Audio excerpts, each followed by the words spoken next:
नमस्कार, मैं हूं अभिषेक त्यागी। राजा रघुवंशी की हत्या के बाद जो लगातार गुत्थी सुलझी हुई थी कि सोनम कहां चली गई, लगातार ये शक जताया जा रहा था कि शायद बांग्लादेश चली गई है, शायद सोनम रघुवंशी का अपहरण हो गया है। इस तरीके की तमाम जो कयास लगाए जा रहे थे, अब वो तमाम कयास एक तरीके से बंद हो गए हैं क्योंकि सोनम मिल गई है। लापता सोनम कहें या बेवफा सोनम कहें, कुछ भी कहिए, लेकिन सोनम के मिलने के बाद जो खुलासे हो रहे हैं, उन खुलासों को सुनकर जानकर हर कोई हैरान है, दंग है। और ये सवाल खड़े हो रहे हैं कि क्या एक पत्नी अपने पति के खिलाफ इस तरीके की साजिश रच सकती है?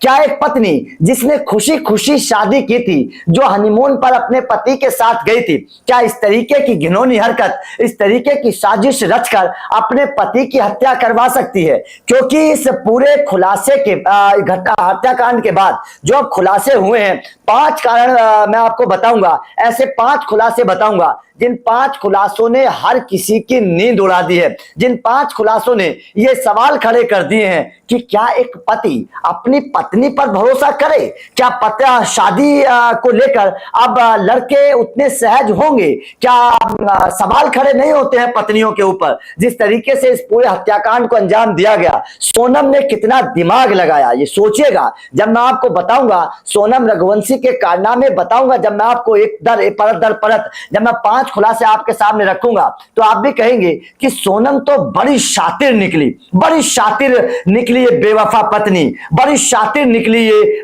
लड़की, जिस तरीके से इसने पूरे घटनाक्रम को अंजाम दिया है। अब समझिएगा, शादी होती है, शादी के 6 दिन बाद सोनम और उसके आशिक राज कुशवाहा ये साजिश रचते हैं कि भाई साहब किस तरीके से अब राजा रघुवंशी को रास्ते से हटाना है। सोनम और राज कुशवाहा जो उनका आशिक था, वो दोनों मिलकर एक प्लान बनाते हैं, क्योंकि राजा रघुवंशी और सोनम इन दोनों को पहले हनीमून के लिए जम्मू कश्मीर जाना था, लेकिन जम्मू कश्मीर के लिए सोनम मना कर देती है। प्लान के मुताबिक सोनम राजा को मेघालय ले जाती है। खबर है कि सोनम और उसके आशिक इन दोनों ने पहले से इस बात की जानकारी ली थी कि मेघालय में कौन सी जगह ऐसी है जहां पर लोग कम जाते हैं। डबल डेकर का वो इलाका जो बंद किया हुआ है, जिसको बैन किया गया था, इस बैन इलाके में लोग बहुत कम जाते हैं। ऐसे में सोनम और राजा ने इस इलाके को चुना। इसके अलावा जो टिकट थे, इस टिकट को भी सोनम ने अपने आप किया था,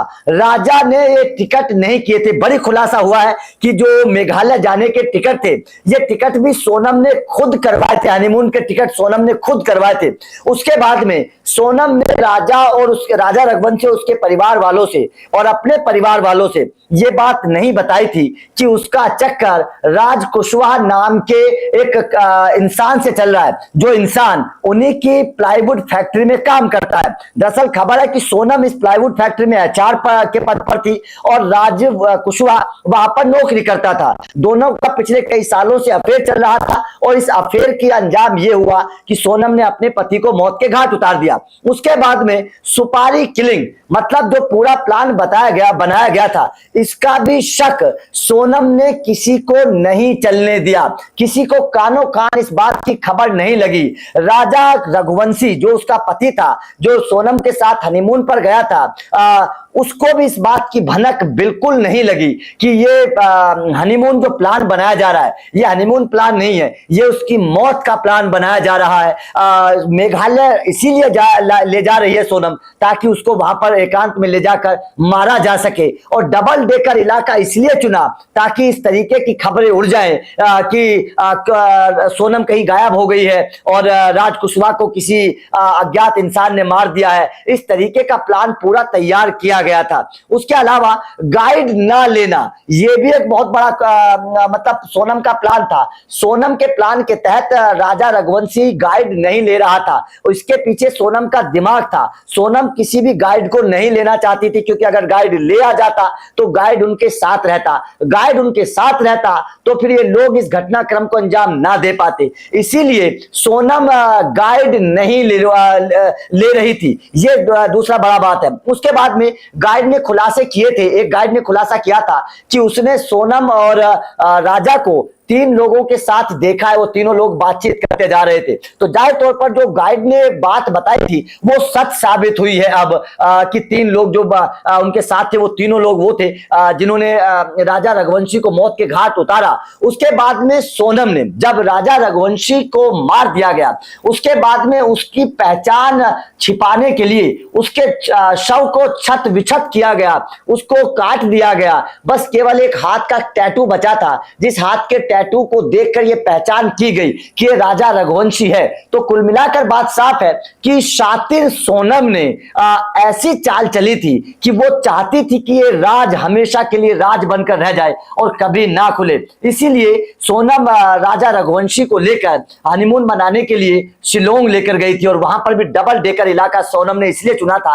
ताकि ये घटना एक अनजान घटना बनकर हमेशा के लिए रह जाए और इस बात का कभी किसी को कोई खुलासा ना हो कि आखिर ये किसने हत्या की है। तो ये खबर पूरी प्लान था और इस प्लान को पूरी को तैयार किया गया था। शादी के 6 दिन बाद सोनम और राज कुशवाहा ने मिलकर इस प्लान को तैयार किया था। तो ये 5 खुलासे हुए हैं, जिन खुलासों को लेकर हर कोई हैरान है। टिकट सोनम ने बुक करवाया, उसके बाद में 6 दिन बाद ये पूरी तैयारी कर दी गई थी। सोनम और राज के प्लान के तहत मेघालय ले जाया गया, उसके बाद में गाइड को ना लेना ये सोनम का प्लान था, उसके बाद में डबल डेकर इलाका चुनना ये सोनम का प्लान था।